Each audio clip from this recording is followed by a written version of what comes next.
ಪಟ್ಟಣದ ಗ್ರಾಮ ದೇವತೆ ಶ್ರೀ ಊರಮ್ಮ ದೇವಿಯ ರಥೋತ್ಸವ ವಿಜೃಂಭಣೆಯಿಂದ ಜರುಗಿತು. ಧಾರ್ಮಿಕ ನಿಯಮಾನುಸಾರವಾಗಿ ದೇವಿ ಚೌತಿ ಮನೆಯ ಮುಂಭಾಗದಲ್ಲಿ ಎಲ್ಲ ಕಾರ್ಯಕ್ರಮಗಳನ್ನು ಜರುಗಿಸಿದ ನಂತರ ದೇವಿಯ ಉತ್ಸವಕ್ಕೆ ಚಾಲನೆ ನೀಡಲಾಯಿತು. ಸಂಪ್ರದಾಯದಂತೆ ಬೆನ್ನುಗೋಡೆಯಿಂದ ಪಟ್ಟಣದ ಗೌಡರ ಮನೆ, ಒಣಕಾರ, ಶಾನಭೋಗರ ಮನೆ ಹಾಗೂ ಪ್ರಮುಖ ದೇವಾಲಯಗಳಿಗೆ ತೆರಳಿದ ದೇವಿ ಉತ್ಸವ ಮೂರ್ತಿಗೆ ಉಡಿ ತುಂಬಲಾಯಿತು.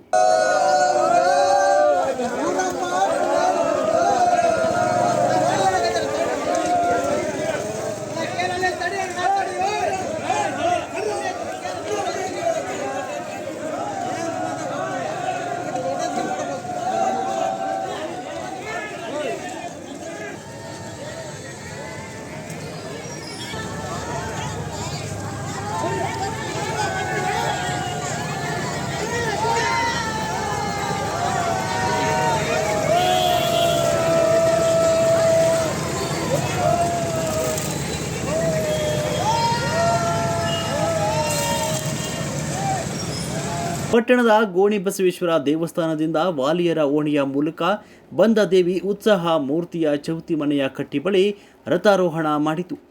ವಿವಿಧ ಜನಪದ ಕಲಾ ತಂಡಗಳು ಉತ್ಸವದಲ್ಲಿ ಪಾಲ್ಗೊಂಡು ಉತ್ಸವಕ್ಕೆ ಮೆರುಗು ತಂದರು.